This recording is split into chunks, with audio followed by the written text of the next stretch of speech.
My next incredible home takes me to Shercock in County Cavan. I'm going to see an industrial farmhouse built by a young couple which has been talked about by Irish architects for the past 2 years.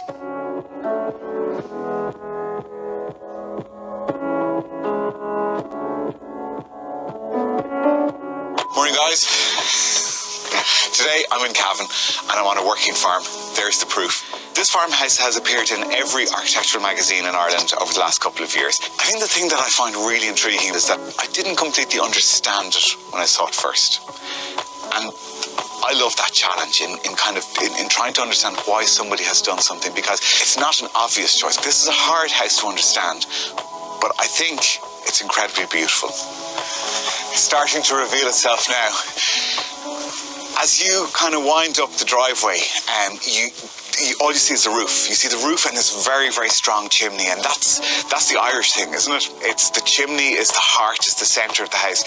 But now, as you come over the brow of the hill, it's really cleverly tucked in behind the hill. The timberwork starts to reveal itself slowly. And you say, as long as In the years before they started the build, homeowners Alicia Duffy, who is a nurse in Temple Street Hospital, and her husband Sean, who runs the family farm, gathered pictures of every restaurant and cool space they had ever visited. They gave them all to a young architect called Tom O'Brien and said, "We want all of that in a 4-bedroom family home for €350,000. Alicia, is it? How are you? Alicia, Sean. Did you just wallop your head off that? Every day. Every day. Is that a design flaw? Is it? How are you guys? That's good. Nice to meet you. Wow. Welcome. Wow.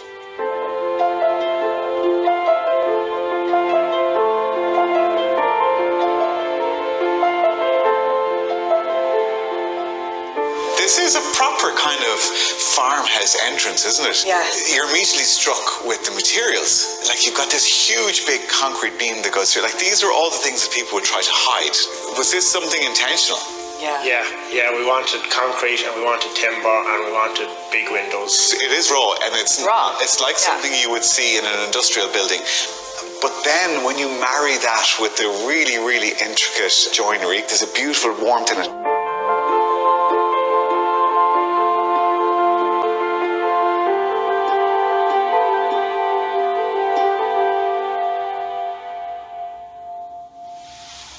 Oh wow, that is stunning, isn't it?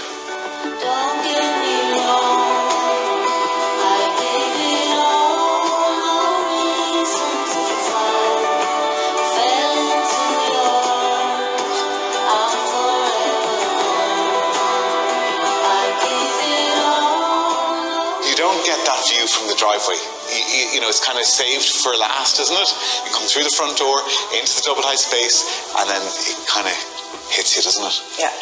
It's almost as if the house forms one part of a wall, and then the other part of the wall is the top of that drumlin. And you kind of have this valley. This is your intimate space outside. Only we have this view. Only. Yeah. What are the walls? There's a kind of a... Lime plaster. Yeah. So that's got no paint on it? No. It's throughout the house. We've no paint in the house. At all? At all. You've got a concrete floor. It's not polished. There's no aggregate shown. It's almost milking parlour kind of. Yeah. Is that a founding? No, it's what we aimed for. Yeah. You aimed ready. Yeah. The ceiling. Yeah. Very industrial. Talk to me about that. That's more than industrial, isn't it? That's straight out of the car park. That's a car park. Yeah. Why? We like them. We like them is not a good enough answer. This goes against the grain of what every single person in the country would do with their house. This is not normal, okay? Let's start with that. That's not normal. Like, how do you tell your conservative friends about this ceiling? Well, I love telling them about it, and they say, "Oh wow, geez, I don't know about that," and then they see it and they understand it, and they love it. Then I love it. Yeah. I do think it works. I do think it works really, really well, and I don't think you'd ever tire of it. Industrial materials in a room this size could easily leave the space feeling cold and cavernous, but by introducing some beautifully crafted oak kitchen units and panels, everything is soft and warm.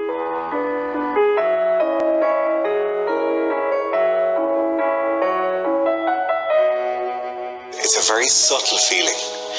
But if ever a house kind of feels like, this is really bad and every architect in the country is going to kill me for saying this, it's kind of marshmallowy in the fact that it's soft and squishy and, you know, it's a real kind of blanket of a house. Then when you stand in a space and you look around, you think, this is all really industrial materials.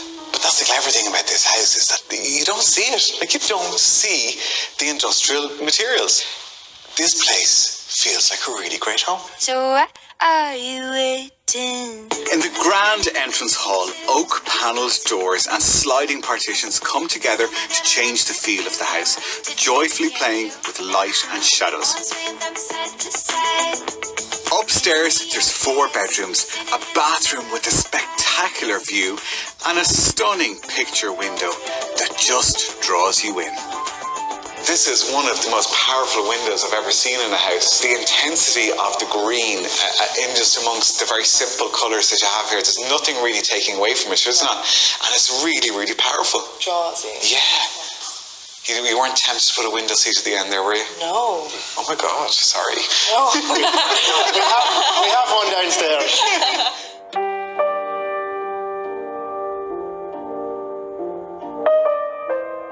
In the master bedroom, you'll find yourself up close and personal with the wooden structure that hangs off the top floor of the home.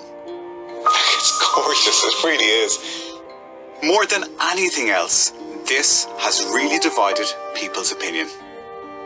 Go on, be honest with me, what if your friends and people who've seen it for the first time, what if they called it? I don't think they've even named it.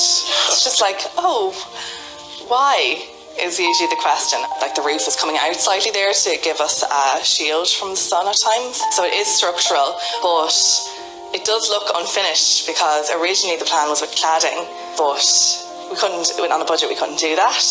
And we are just delighted. Even if we had the budget now, we wouldn't put the cladding up. No, it's like, really special, yeah. It isn't immediately what comes to mind when you think, I'll build a house and I'll put some wood on the exterior. This definitely doesn't come to mind. But people are open.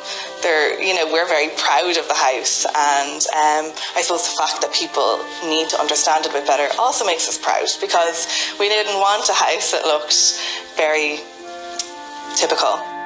So, the most unusual, talked about feature of this house was a happy accident. That's why I love architecture. Sometimes it's unpredictable and unapologetic. And that's all part of the concept, is that, we wanted to do something, money wouldn't allow us, but let's strip away a couple of layers, still leave the structure, still leave the backbone, the ribs of the thing. The skin is gone, but you can still see the outline of what the intention was. And it's amazing that they kind of said, well, that's good enough. It still does what we needed to do. And I think it looks really, really beautiful down here.